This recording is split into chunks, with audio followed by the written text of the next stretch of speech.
नींद तो नहीं आ रही है? नहीं। हाँ जी, नींद तो नहीं आ रही।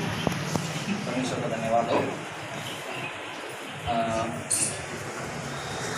फिलिपियों की पत्री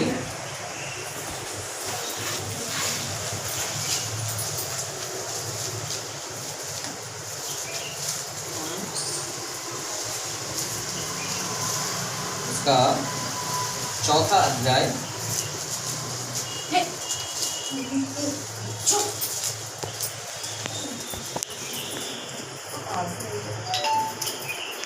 निकाल लिए। फिलिपियों की पत्री 4था अध्याय उसका 13 इसी का काम जो मुझे सामर्थ देता है उसमें मैं सब कुछ कर सकता हूँ। आमीन। आपने कौन सा वचन निकाल लिया? मैंने उसी का निकाला, लेकिन ये हिंदी में लिखा रहता है तो 16 और 13 में कंफ्यूज हो रहा है। वो आपके छोटे बाइबल में भी है, उसमें भी है, निकाल के कोई बता दीजिएगा। फिलिपियों 4:13। ये समझ में पाते हैं कि सही है या आदि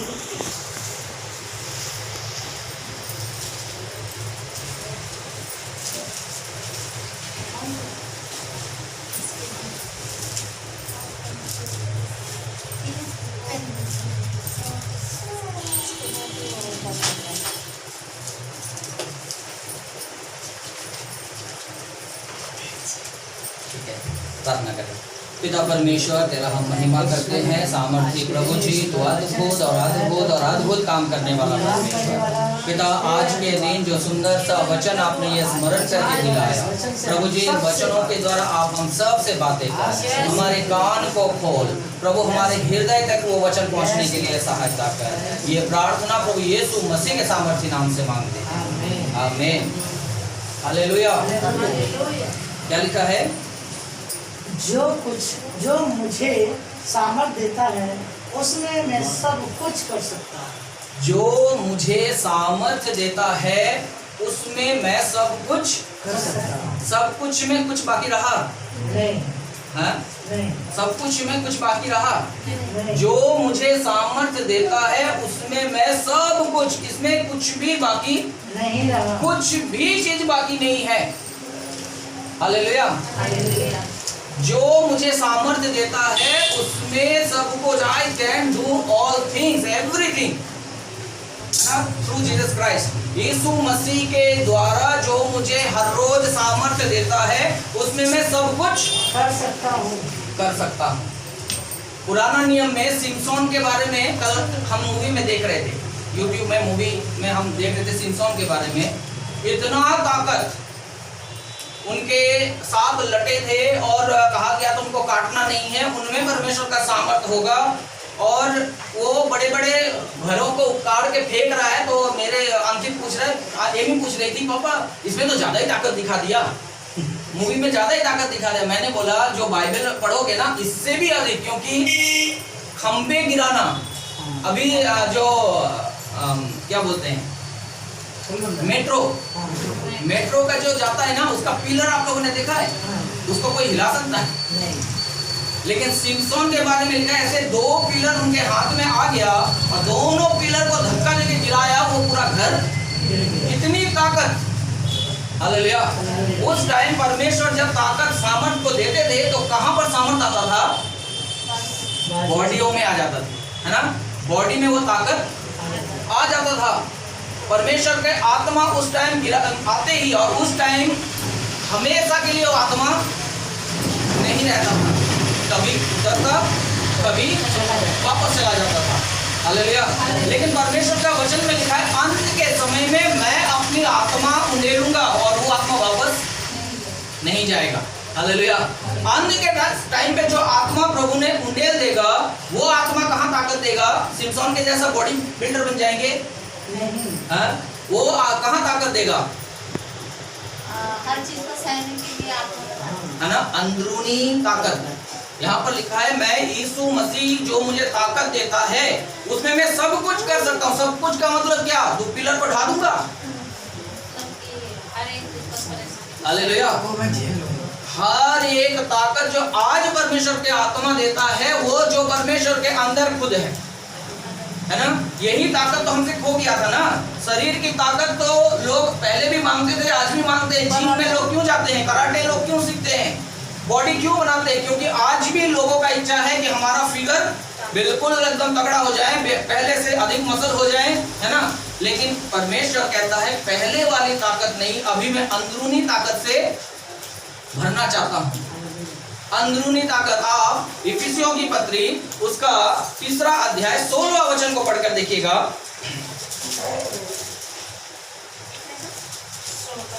इफिसियो 3:16 कि वह अपनी महिमा के धन के अनुसार तुम्हें यह दान दे कि हाँ। तुम उसके आत्मा से अपने भीतरी मनुष्यत्व में सामर्थ पाकर बलवंत होते जाओ। हाँ जी, क्या लिखा है? अपने ये पौलुस का प्रार्थना है।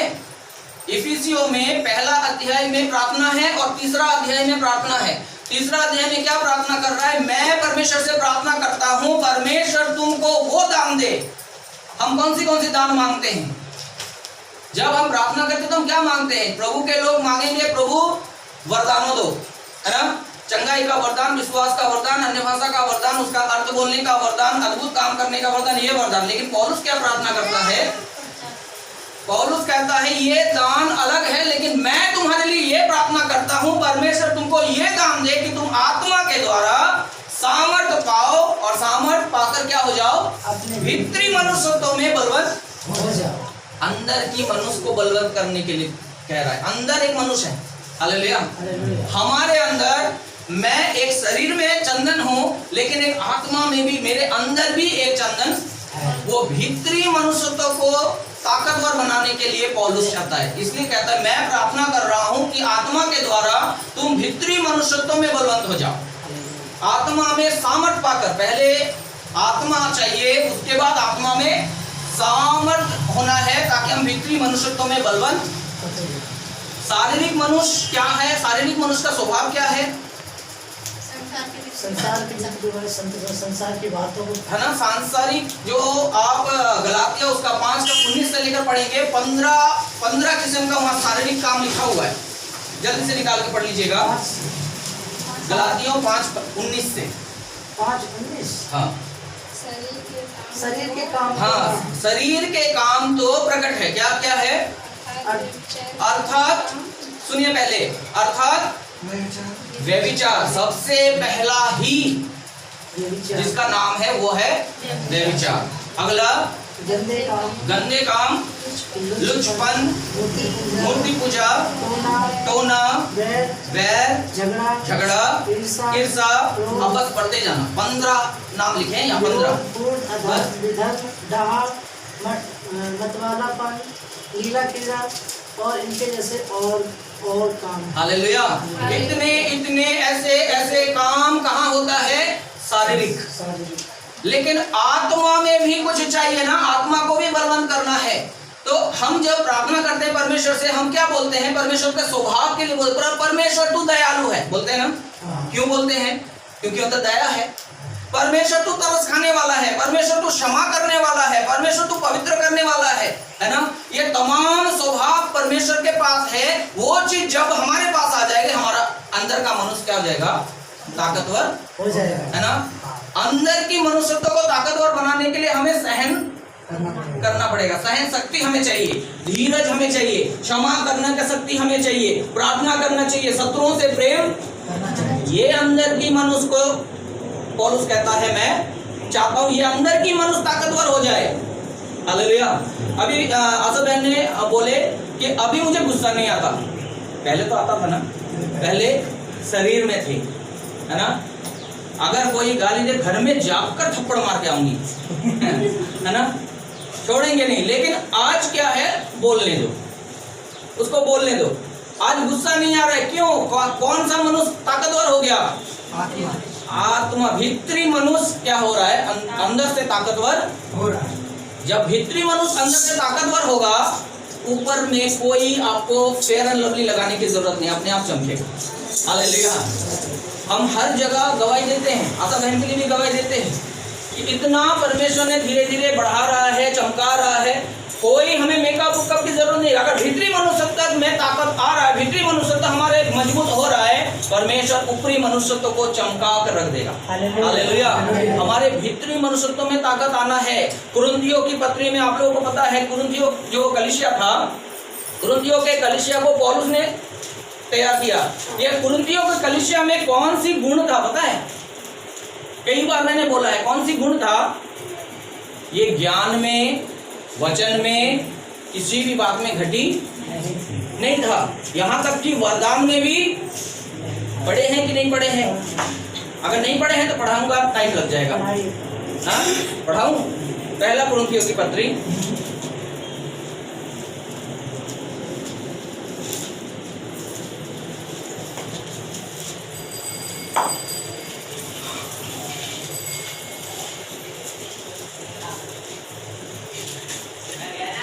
पहला अध्याय 5 से पढ़िएगा। कि उसमें होकर तुम हर बात में अर्थात सारे वचन और सारे ज्ञान में धनी किए गए। हाँ, क्या लिखा है? सारे वचन में और सारे ज्ञान में वो धनी है। पैसा हो या ना हो, पैसे की धनी है या नहीं है, लेकिन वचन में कोई गिरा नहीं सकता, है ना। वचन में कोई पूछ ले तो जवाब देने से पीछे नहीं हटेगा। इतना वचन का ज्ञान है। ज्ञान में, वचन में कमी बिल्कुल नहीं है। कहाँ क्या लिखा है पूछ लो, बाइबल से फट से बता देंगे। इतना ज्ञान है। हालेलुया। इतना अधिक ज्ञान है। आप 7वां वचन को पढ़िएगा। यहाँ तक कि किसी वरदान में तुम्हें घटी नहीं। दूसरी बात, किसमें घटी नहीं है? कोई वरदान में भी घटी नहीं है। और कैसी कलीसिया चाहिए? जिसको वचन में कमी नहीं है, जिनको ज्ञान में घटी नहीं है, जिनको वरदान में घटी नहीं है। ये कलीसिया को आप कैसे कलीसिया सोचते हो? कैसा, है ना? बहुत उच्च कोटि का। हम तो ऐसे सोचेंगे ना, वचन में कमी नहीं है और ज्ञान में कमी नहीं है। यहाँ तक वरदान में भी 9 के 9 वरदान इस कलीसिया में है, तो घटी कहाँ है? अरे बहुत अच्छा कलीसिया है। हालेलुया। लेकिन इसका 11वां वचन को पढ़ के देखना। क्योंकि हे मेरे भाइयों, खलोए के घराने के लोगों ने मुझे तुम्हारे विषय में बताया कि तुम में झगड़े हो रहे हैं। बस, वचन में कमी नहीं है, वरदान में कमी नहीं है और ज्ञान में भी कमी नहीं है। बहुत उच्च कोटि की कलीसिया है।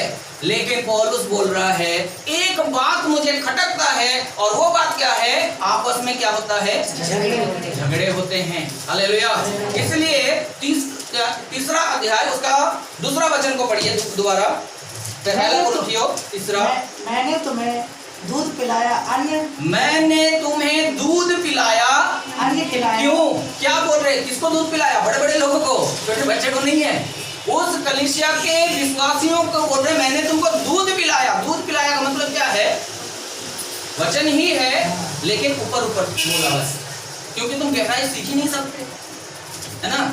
अन्य नहीं खिलाया, अन्य खिला दूंगा। बच्चों को अगर अन्य खिला दे, इस छोटे से बच्चे को अगर इतना सा चावल खिला दो तो पचा पाएगा? पौलुस कहता है तुम अन्य खा ही नहीं सकते, बचाओगे कैसे? इसलिए तुम बच्चे ही हो। वचन में बहुत बढ़ गए हो तो क्या हुआ? ज्ञान में बहुत बढ़ गए हो तो क्या हुआ? वरदान में बहुत बढ़ गए हो तो क्या हो? मेरे नजर में क्या हो? बच्चे। इसलिए दूध पी रहे हो। हालेलुया। वहां पर लिखा है, इस कारण जब तुम्हारे अंदर झगड़े हो रहे हैं तो तुम शारीरिक हो। पढ़ के देखना। क्योंकि तुम उसको नहीं खा सकते थे, हाँ। वरन अब तक भी नहीं खा सकते हो, क्योंकि अब तक शारीरिक हो। अब तक शारीरिक मतलब शरीर हो, चाहे वचन में बढ़ गया, ज्ञान में बढ़ गया, वरदान में बढ़ गया, लेकिन भीतरी मनुष्यत्व में नहीं बढ़ पाया। समझ में आ रहा है? भीतरी मनुष्यत्व में बच्चा ही है। ज्ञान है, प्रकाश है, वचन है, वरदान है, सब कुछ है, लेकिन अंदर की मनुष्य को कब बढ़ाओगे? अंदर की मनुष्य तो बढ़ नहीं पा रहा है, वो उसको तो दूध ही पिलाना पड़ रहा है। पौलुस कहता है, वो कहीं बाहर कहा, चिट्ठी में लिखा, मैं आऊंगा। झगड़ा लगड़ा सब कुछ हो रहा है, वचन में बहुत बढ़ गया, लेकिन मैं आऊंगा और आकर तुम्हारी फूले हुए बातों को मुझे जानने की जरूरत नहीं है। पता है, जब एक वचन में ज्ञान वाला, वचन में बहुत बढ़ा वाला कलीसिया, ज्ञान में बढ़ने वाला कलीसिया, वरदान में बढ़ने वाला कलीसिया में अगर बाहर से आ गया, मान लो पौलुस सिखा रहा था, सिखा के चले गए, ये वचन में, ज्ञान में, वरदान में बढ़ गए, 1 साल के बाद पौलुस आ रहा है सुनने के लिए, तो लोग क्या क्या सुनाएंगे उनको? क्या क्या सुना सकता है? वही सुनाएंगे जो सिखा के गए। वही बोलेगा ना, वरदान मैंने फलाने जगह गया, मरा हुआ इंसान, मैंने प्रार्थना किया, खड़ा हो गया। जो वरदान मिला था उसी को तो बोलेगा, है ना। जो वचन का ज्ञानी है वो बोलेगा मैं ऐसे ऐसे जगह गया, 1000 लोगों को प्रचार किया, लोग वापस प्रभु में आ गए, वही तो बोलेगा। लेकिन पौलुस कहता है तुम्हारी ये फूले हुए बातों को मैं सुनने नहीं आऊंगा। आप पहला कुरिन्थियों उसका 4 अध्याय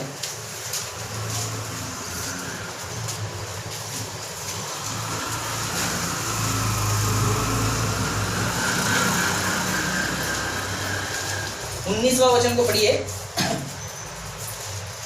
परंतु प्रभु ने चाहा तो मैं तुम्हारे पास शीघ्र ही आऊंगा और उन फूले हुओं की बातों को नहीं परंतु उनकी सामर्थ को जान लूंगा। हाँ, क्या बोल रहा है? मैं आकर तुम्हारे फूले हुए बातों, मैंने ये सेवा कर दिया, मैंने वो सेवा कर दिया, मैंने बहरों को काम दे दिया, मैंने अंधों को आंखें दे दिया, मैंने लंगड़ों को, ये बातें मैं सुनने नहीं आऊंगा। मैं ये देखने आऊंगा कि तुम्हारे अंदर का मनुष्य में कितना ताकत है। हालेलुया। तुम सारे बोलोगे मैंने ये वचन बोल दिया, मैंने वहां ऐसे काम कर दिया, वहां ऐसे काम कर दिया, उसने नहीं कर पाया, वो मेरे साथ नहीं दिया, उसने मेरे साथ धोखा दे दिया, आपस में लड़ते रहोगे। मैं ये बातों को नहीं, मैं तो अंदर की मनुष्य कितना ताकतवर हुआ वो देखने आऊंगा। हालेलुया। परमेश्वर भी आज हमारे पास जब आता है ना, तो वो देखने नहीं आता है कि हमने अपने वरदानों को कितना चमकाया है, वो देखने नहीं आता है कि हमारे अंदर ज्ञान कितना बढ़ गया है, वो देखने नहीं आता है कि हमने वचन कितना सीख लिया है, वो देखने आता है कि हमारे अंदर का मनुष्य कितना बड़ा हुआ है। हालेलुया। हमारे अंदर की मनुष्यों को बढ़ाना है, उसमें सामर्थ्य आना है, उसमें ताकतवर, उसको ताकतवर बनाना है, ये परमेश्वर का इच्छा है ना। हम कोई क्या करते हैं, बपतिस्मा लेकर रुक जाते हैं, बस यही बहुत है सोचते हैं। कोई पवित्र आत्मा पाकर रुक जाते हैं, वो सोचते हैं बस इतना ही बहुत है, पवित्र आत्मा पा गया, हरा भरा जो बोलता है अन्य भाषा में हम उतना बोल दें वही काफी है, हमें आगे बढ़ना नहीं है। हालेलुया। आप यीशु मसीह को देखें, यीशु मसीह ने बपतिस्मा लिया, उसके बाद क्या हुआ? नहीं, तुरंत क्या हुआ? आकाश खुला, कबूतर की नाई आत्मा उतरा। जो केवल बपतिस्मा को ही समझते बस इतना ही काफी है, वो जरूर सीख ले कि बपतिस्मा के बाद पवित्र आत्मा आना जरूरी है। पढ़िएगा वचन, लूका 3 अध्याय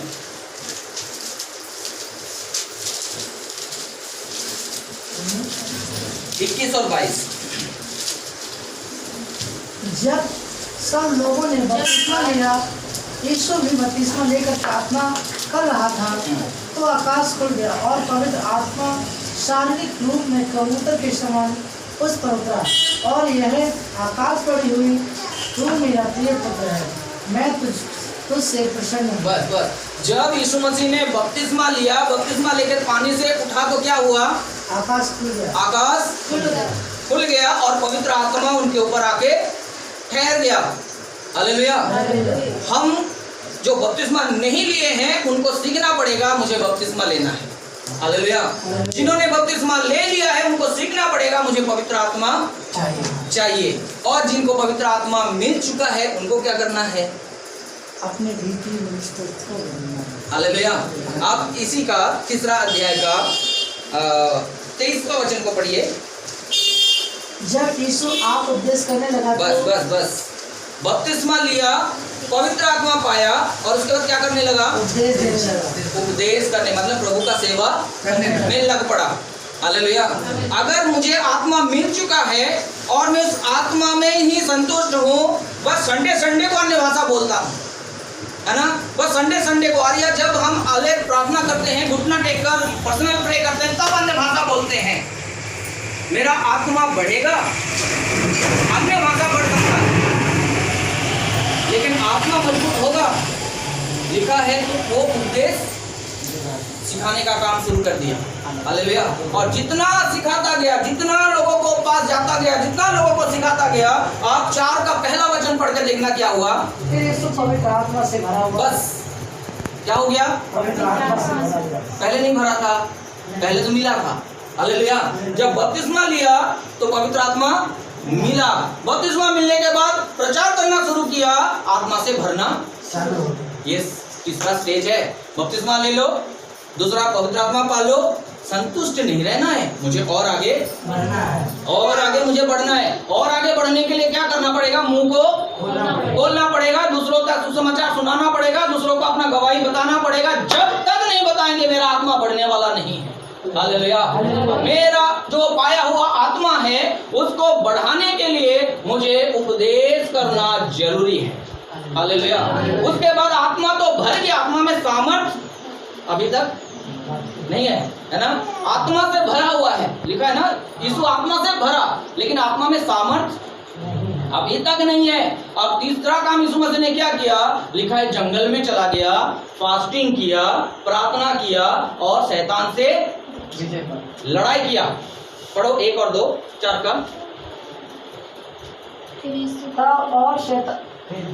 और शैतान उसकी परीक्षा करता रहा। उन दिनों में उसने कुछ न खाया और जब फिर दिन पूरे हो गए उसे भूख लगी, तब शैतान ने उससे कहा, यदि तू परमेश्वर का पुत्र है तो। क्या लिखा है? 40 दिन तक उपवास किया, जंगल में रहा और लिखा है शैतान से लड़ता रहा, शैतान उसकी परीक्षाएं करता रहा। ये परीक्षाओं से 40 दिन प्रार्थना करके परीक्षाओं से जब विजय पाके बाहर आ रहा है। आप 14 वचन को पढ़ो, कैसे बाहर आया? फिर यीशु आत्मा की सामर्थ से भरा हुआ गैलिल को लौटा। बस यहाँ क्या लिखा है? आत्मा की सामर्थ। अब आत्मा में केवल भरा नहीं, आत्मा की सामर्थ से। हालेलुया। पहले जब बपतिस्मा लिया था क्या हुआ? आत्मा पाया था। जब उपदेश करने लगा तब क्या हुआ? आत्मा में भरा था। जब उपवास, फास्टिंग और शैतान की परीक्षा से जय पाया तब क्या हो गया? आत्मा की सामर्थ से भर गया। हालेलुया। हमें रुकना चाहिए, हमें आगे की ओर बढ़ना है। वो जो आत्मा पा चुके हैं वो आत्मा से भरना पड़ेगा, और जो आत्मा से भर चुके हैं उसको आत्मा की सामर्थ से भरना पड़ेगा। हम और आपको आत्मा में जब तक नहीं भरेंगे तब तक सामर्थ चाहिए हमें और आपको। आत्मा जो अंदर की मनुष्य है ना, उसमें ताकत चाहिए। जो नहीं बपतिस्मा लिए हैं उनका पहला स्टेप है बपतिस्मा लेना है। जो बपतिस्मा ले लिए हैं उसका दूसरा स्टेप है पवित्र आत्मा पाना है। तीसरा स्टेप है जो पवित्र आत्मा पा चुके हैं पवित्र आत्मा से भरना है। चौथा स्टेप है जो पवित्र आत्मा से भर गए हैं उनको पवित्र आत्मा की सामर्थ भी चाहिए। हालेलुया। यीशु मसीह ने अपने चेलों को कहा, यरूशलेम में मेरे लिए, मैं तो जा रहा हूं लेकिन यरूशलेम में इकट्ठा रहना, पवित्र आत्मा की इंतजार करना। जब तक पवित्र आत्मा तुम पर नहीं आएगा तुम पे सामर्थ नहीं मिलेगा। और जैसे सामर्थ आ जाएगा क्या हो जाएगा? तुम यरूशलेम में, सामरिया में, यहूदिया में, पृथ्वी की छोर तक मेरे गवाह बन जाओगे। हालेलुया। सामर्थ पवित्र आत्मा के द्वारा चाहिए। जब यीशु मसीह को पकड़ा गया है ना, यीशु मसीह प्रार्थना कर रहे थे, शत्रु आ गए, यीशु मसीह को पकड़ के लेके जा रहे थे। पतरस ने एक व्यक्ति का कान काट दिया, लेकिन यीशु ने कहा अपनी तलवार को अपने मयान पे रख, ये लड़ाई का समय बिल्कुल नहीं है। और उस समय वो जो लड़ने के लिए तैयार था वो सोचा हम लड़ेंगे नहीं तो जीतेंगे कैसे, इससे अच्छा यहाँ से फुट लो, है ना। लिखा है ना, वो सारे के सारे चेले क्या हो गए, वहां से भाग गए। और जब यीशु मसीह को कलवरी क्रूस पे दिया गया, पीछे पीछे पीछे पीछे पतरस छिप छिप के, क्यों छिप छिप के आया था? कहीं मुझे ना मार डाले। छिप छिप के आया था कि यीशु के साथ क्या क्या होगा मैं देखूंगा। 3 बार लोगों ने पूछा तू उसके साथ था, तू यीशु के साथ था? उसने तीनों बार बोला मैं नहीं था, मैं यीशु के साथ नहीं था। क्यों? क्योंकि डर, है ना, डर आ गया। अब यीशु मसीह कलवरी क्रूस पर मर गए और वो तीसरे दिन तक कब्र में रहा, और अभी तक इनको क्या नाम है, उनके चेलों को पता नहीं है कि यीशु मसीह जीवित होगा या हो जाएगा। यीशु मसीह जीवित हो चुका है तीसरे दिन के बाद, लेकिन चेलों को नहीं पता। वो चेले किस हालत में हैं आपको पता है? आप यूहन्ना रचित सुसमाचार उसका 20वां अध्याय 19वां वचन को एक बार पढ़ना।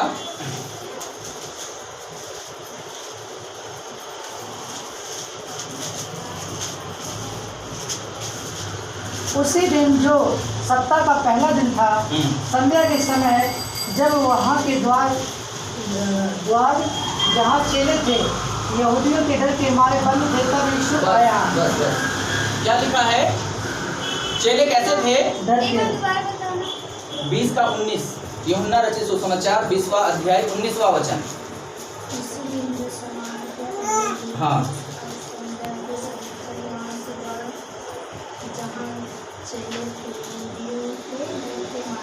बस बस, यहूदियों के डर के मारे क्या था? मतलब इतना डर गए वो चेले, आप समझ रहे हो, इतना डर गए। यीशु को मारते हुए देखा है ना पतरस ने, वो आकर चेलों को बताया होगा वो कितना खतरनाक तरीके से मारा होगा, है ना। 39 कोड़े जो यीशु को मारा, 50-50 ग्राम मीट, शरीर का मांस निकाल दिया एक मार पे। वो पतरस अपनी आंखों से देख के वापस आया होगा और चेलों को बोला होगा, अरे देख नहीं सकते, इतना खतरनाक तरीके से मारा है, अगर पकड़े गए तो बड़ी बुरी मार पड़ेगी। हालेलुया। वो यहूदियों के डर से कहीं हमें ना मार दे, हम यीशु के साथ साथ थे, यीशु के चेले बनकर साथ साथ घूमते थे, हम भी पकड़े गए तो क्या हो जाएगा? हमारा भी बुरा हाल कर देंगे। इसलिए डर के मारे क्या किए थे? दरवाजा बंद करके अंदर ही पड़े हुए थे, डर के मारे कि यहूदी आके हमें पकड़ लेगा। हालेलुया। किसके डर से? ओनली यहूदी। ये ध्यान रखना, इजराइल के 12 गोत्र में से केवल एक गोत्र से डर रहा है। हालेलुया।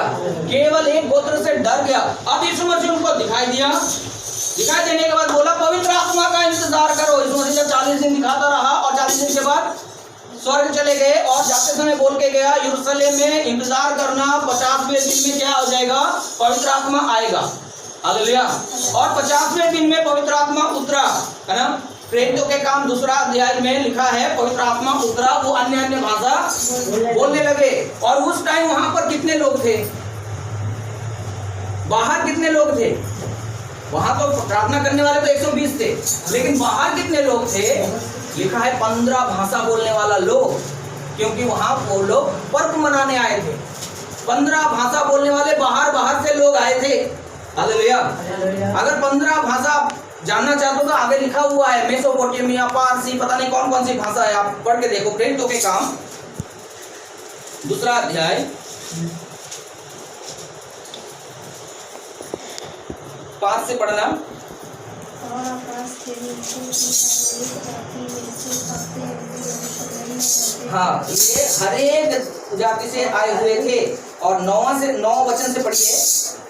हम जो पारसी और मोदी, मैं पढ़ता हूँ। मैं पार्थी, मेदी, एलामी, मेसोपोटामिया, यहूदिया, कप्पादोकिया, पंतुस, आसिया, फ्रूगिया, पंफूलिया, मिस्र, लीबिया, कुरेन, रोमी, ये तमाम लोग कहाँ थे?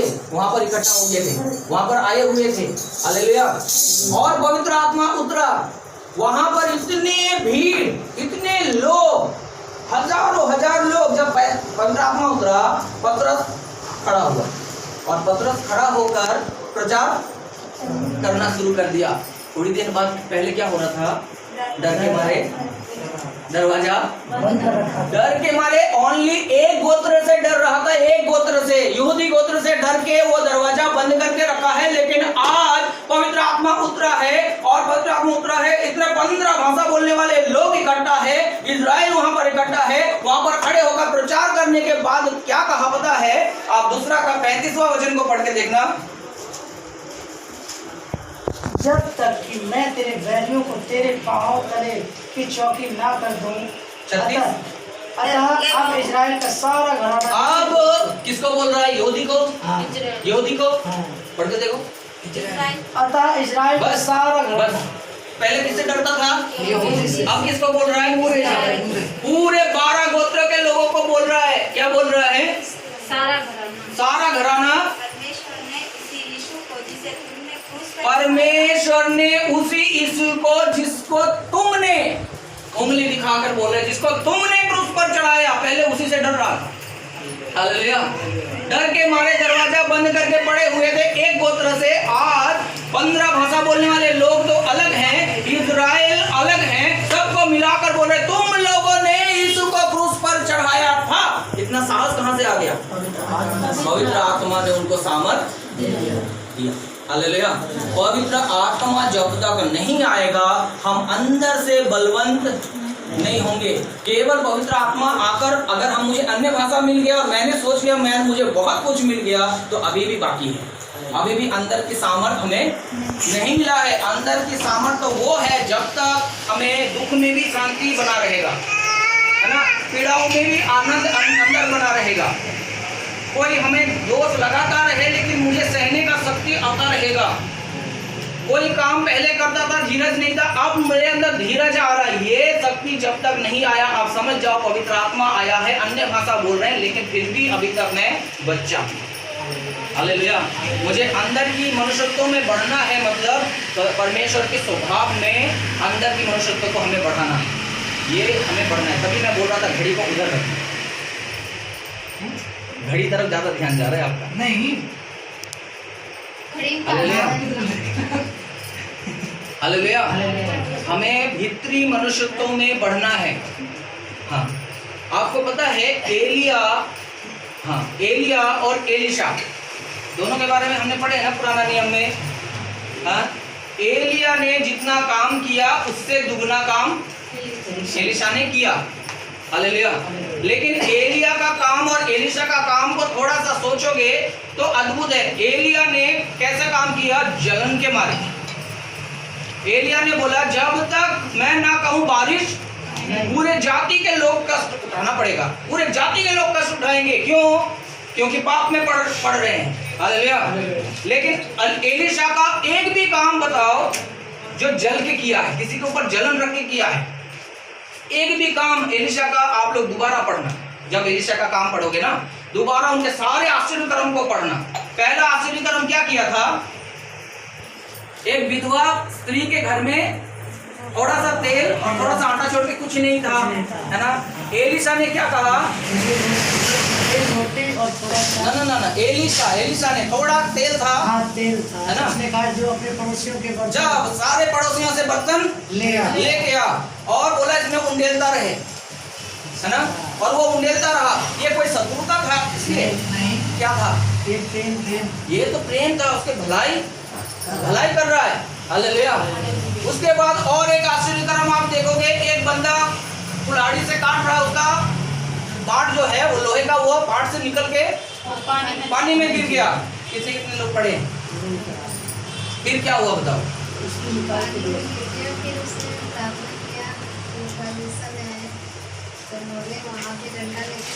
हाँ, उसमें एक डंडा डालते हैं, वो क्या हो गया? लोहे का जो वो है काटने वाला, लोहे का चीज पानी में तैर गया। ये भलाई किया ना, एलिशा ने भलाई किया ना।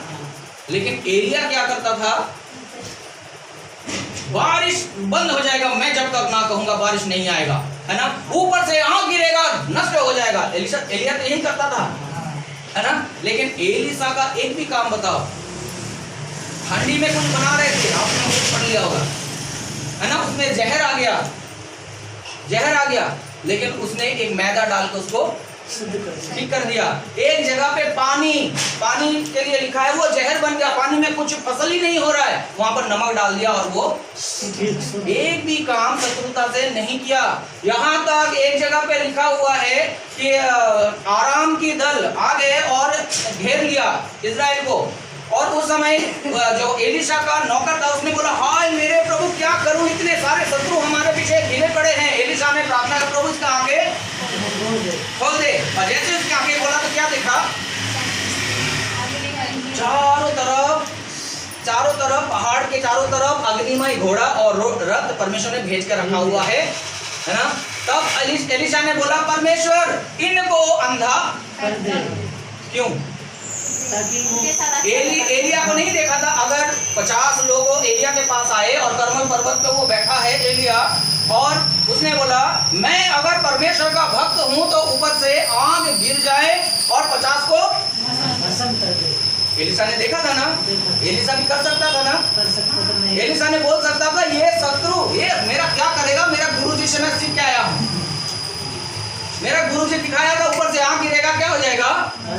वो भी बोल सकता था मैं परमेश्वर का भक्त हूँ, ऊपर से आग गिरे और इनको, लेकिन वो नहीं किया ना। एलिशा ने क्या किया? बोला अंधा कर दो, और अंधा करने के बाद बोला चलो जहाँ तुम जाना चाहते हो तो ले जाऊंगा। उनका टटोलता फिरता लेके कहां पर पहुंचा दिया? जिस राजा के शत्रु थे उस राजा के सामने पहुंचा दिया। अब वो राजा बोल रहा है, अरे एलीशा, सारा शत्रु को मेरे सामने तुमने लाया, अब मारूं? है ना, शत्रु मेरे सामने तूने कर दिया है, बहुत अच्छा, अब एक ऑर्डर दे दे मारने के लिए, मैं अभी मारना शुरू करूंगा। एलीशा ने क्या बोला? क्या बोला? अच्छा खाना खिलाने, बोला इनके लिए भोजन तैयार कर और अच्छा खाना, हालेलुया, और इनको खाना खिला। उनके आंखें ठीक हो गए, उनको खाना खिलाया, उनको देखा, अरे मेरे शत्रु मेरा भलाई कर रहा है, खाना खा के वापस गए। लिखा है दोबारा कभी भी नहीं आया, कभी भी लड़ने नहीं आया। इतना भलाई देख लिया शत्रु का, इतना भलाई, हम जिसके लिए शत्रुता कर रहे थे वो इतना भलाई कर रहा है, दोबारा इनसे नहीं लड़ेंगे, वो वापस चले गए। ये कहां से मिला एलीशा को? कहां से मिला? क्योंकि उसने एलिया के अंदर देखा था कि एलिया के अंदर क्रोध है, जलन है, ठीक है, लेकिन ये एक चीज है, वो एक बार जाके बोला अब वो पानी बरसेगा, और पानी बरसने के लिए एक बार प्रार्थना नहीं किया था। कितना बार किया था? 7 बार। आप हमेशा 7 को याद रखें। 7 बार के थोड़ा सा बादल हुआ, फिर भक्के का हाथ, 7 बार उसने प्रार्थना किया। तब एलीशा ने देखा कि इसके अंदर एक मनुष्य तो है, अंदर एक मनुष्य है जो क्षमा भी करता है, लेकिन वो पावरफुल नहीं है। समझ में आ रहा है मैं जो बोलना चाहता हूँ आपको? वो देख रहा है एलिया के अंदर एक मनुष्य है, दूसरा मनुष्य है, भीतरी मनुष्य है, वो क्षमा भी करता है, वो प्रार्थना भी करता है, मुझे उस आत्मा की दोगुना चाहिए। जब एलिया को बोला कि जब तू स्वर्ग जाएगा तेरा आत्मा का 2 गुना हिस्सा मुझे मिलेगा, तो उसके अंदर थोड़ा क्षमा की शक्ति था, इसको 2 गुना मिला कि नहीं? हालेलुया।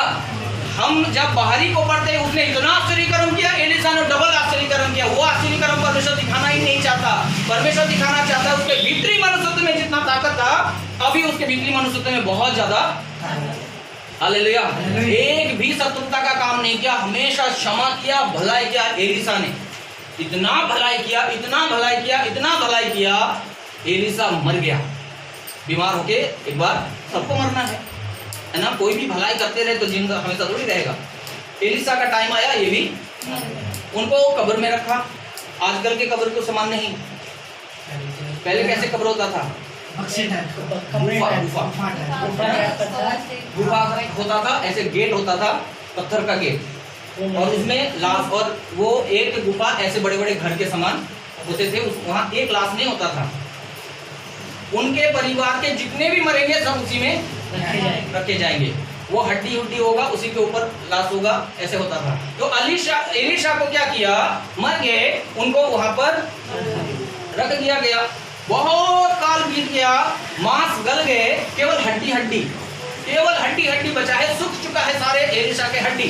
वहां पर कोई और एक व्यक्ति मर गया, तो उनको उठाकर उस कब्र में गुफा का द्वार को खोला और बोला कि यहीं रख देंगे। और रखते ही एलीशा को उस हड्डी से उसका टच हो गया, जो लाश था उस लाश को एलीशा के हड्डी से टच हो गया। क्या हुआ?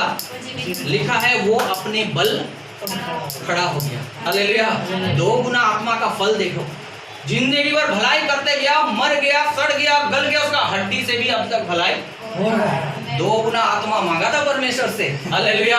ये परमेश्वर की सामर्थ्य है। आज जो हम पढ़ते हैं ना, जो मुझे सामर्थ्य देता है उसमें सब कुछ कर सकता हूँ, वो सब कुछ में क्या क्या है अब बताओ? उसमें सब कुछ क्या क्या है? किसी को तोड़ने फोड़ना नहीं, तो क्या क्या है उसमें? केवल भलाई है, सहन है, धीरज है, प्रेम है, क्षमा करना है। हालेलुया। उस शक्ति से वो मैं कर सकता हूँ, जो मुझे सामर्थ्य देता है उसमें मैं ये सब कुछ कर सकता हूँ। अगर आज तक कोई मेरे विरोध में है और मैं अभी तक क्षमा नहीं कर पाया हूँ, तो आज उसको बोलना, इस वचन को, जो मुझे सामर्थ्य देता है मैं उसको क्षमा कर सकता हूँ। हालेलुया। जो आज तक मैं सहन ही नहीं कर पाया, जो मुझे सामर्थ्य देता है, आज से मैं सहन कर सकता हूँ। हालेलुया। ये भीतरी मनुष्यत्व की ताकत है, ये हमारे अंदर की ताकत है। ये अंदर की मनुष्यों को हम कब ताकतवर बनाएंगे? हमारे अंदर भीतरी मनुष्यत्व में ताकत आना है। हालेलुया। हम जब भी प्रार्थना करने बैठे, इफिसियों 3 अध्याय 16वां वचन को जरूर याद कर लें और परमेश्वर से बोले, प्रभु मुझे ये दान दे कि तेरी आत्मा के द्वारा भीतरी मनुष्यत्व में सामर्थ पाकर मैं बलवंत हो जाऊं। पढ़ो एक बार दोबारा, इफिसियों 3:16।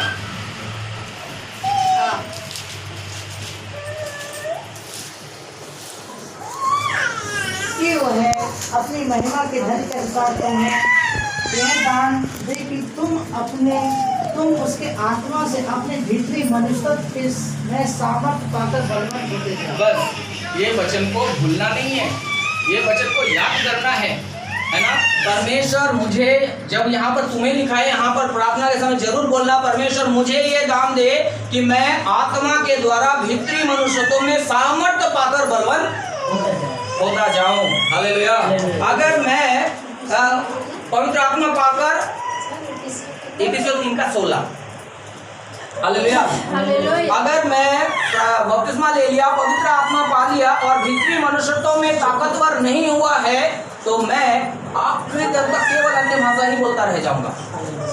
समझ में आ रहा है? इशाया में लिखा हुआ है, उस समय पढ़ने की जरूरत नहीं है, उस समय कनान देश में कनान के भाषा बोलने वाले 5 नगरों में से एक नगर का नाम नाफ नगर होगा। इसका मतलब क्या है?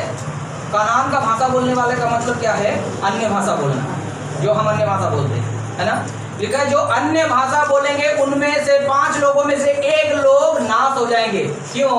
क्योंकि इन्होंने सोचा था इतना ही बहुत। हालेलुया। बहुत लोग, मैं अपने बारे में भी कहता हूँ, जब हम अन्य भाषा बोलते हैं ना, अन्य भाषा जब हम मुंह से निकालते हैं, हमारे कान में भी तो जाता है, तो हमें क्या होता है, हम आत्मा में नहीं भी होंगे तो भी अन्य भाषा बोल पाएंगे, नहीं बोल पाएंगे। आपको जो अन्य भाषा मिला है, आप आत्मा में नहीं हो, प्रार्थना में आत्मा में नहीं भरे हो, नॉर्मल हो, अभी अन्य भाषा नहीं बोल सकते हो। बोल सकते हो ना? क्यों? क्योंकि इधर से निकलता है, इधर सुन के प्रैक्टिस। मैं खड़े अभी बिना आत्मा में भरकर भी अन्य भाषा बोल सकता हूँ। अगर मैं आत्मा में ना भरूं और आत्मा के सामर्थ्य में ना भरूं, तो ये अन्य भाषा मेरे मुंह में लास्ट तक रह जाएगा और मैं नरक में जल जाऊंगा। हालेलुया। अन्य भाषा नरक में भी बोलता रहूंगा, कोई फायदा नहीं होगा। हमें और आपको केवल इतने में संतुष्ट नहीं रहना है, आत्मा में भरना है, आत्मा के सामर्थ्य से भरना है, भीतरी मनुष्यों को ताकतवर बनाना है।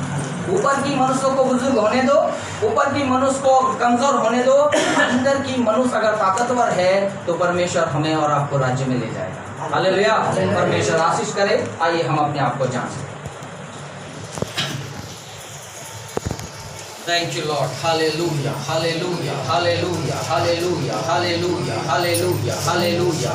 जीवते परमेश्वर, तेरे पवित्र नाम को महिमा होने के लिए हम प्रार्थना करते हैं। प्रभु आज के दिन ओ पिता परमेश्वर वचन के द्वारा बातचीत करने के लिए धन्यवाद करते हैं। शुरू से लेकर अंत तक तूने संभाल दिया पिता परमेश्वर, तमाम गीतों को गाने के लिए सहायता कर दिया और स्तुति आराधना करने के लिए मदद किया। तेरा पवित्र आत्मा हमारे बीच में आकर उपस्थित हुआ, अद्भुत कार्य हमारे जीवन में कर दिया है। हम महिमा करते हैं। भजन संगीता के द्वारा बातचीत किया, बच्चों को उठाकर खड़ा किया, वचन याद करके बोलने के लिए सहायता किया, दान देने में प्रभु सबके मुट्ठी को खोलने के लिए हम महिमा करते हैं। पिता परमेश्वर वचन के द्वारा बातचीत करने के लिए तेरा धन्यवाद करते हैं। आज हमने फिलिपियों 4:13 में पढ़ा है, जो मुझे सामर्थ्य देता है उसमें मैं सब कुछ कर सकता हूँ। ये सब कुछ केवल भीतरी मनुष्यत्वों की बात किया गया है। हमारे भीतरी मनुष्यत्वों को बड़ा बना दे, हमारे भीतरी मनुष्यत्व में बालकपन में हम ना रहे, हम बच्चों में ना गिने जाए। प्रभु जिस प्रकार पौलुस कहता है, मैंने तुम्हें दूध पिलाया, अंडे ना खिलाया, हमारी हालत ऐसे बने ना रहे, परंतु हमारा भीतरी मनुष्यत्व बढ़ता जाए। परमेश्वर प्रभु हम प्रार्थना करते हैं, हमें और इस कलीसिया को वो दान दे जो आत्मा के द्वारा भीतरी मनुष्यत्व में सामर्थ्य पाकर हम बलवंत होते जाए। पिता परमेश्वर ये वचन सुनने वाले के हृदय में आज बैठ दे। पिता परमेश्वर प्रभु ये वचन हम ना भूल पाए, हमारे भीतरी मनुष्यत्व में ताकतवर बनाने के लिए प्रार्थना करते हैं। जिस प्रकार थिस्सलुनीकियों में पौलुस कहता है, तुम्हारी आत्मा को बुझने ना दो। प्रभु परमेश्वर ये आत्मा ना बुझे, परंतु दिन प्रतिदिन स्टेप बाय स्टेप बढ़ता चले जाए। तेरे हाथ में सौंपता हूँ, सुनने वालों को तेरे हाथ में सौंपता हूँ। सारे आदर महिमा हमारे पिता परमेश्वर को देकर ये प्रार्थना प्रभु यीशु के नाम से मांगते हैं, आमीन। प्रभु यीशु मसीह के नाम में आप सबको जय जय।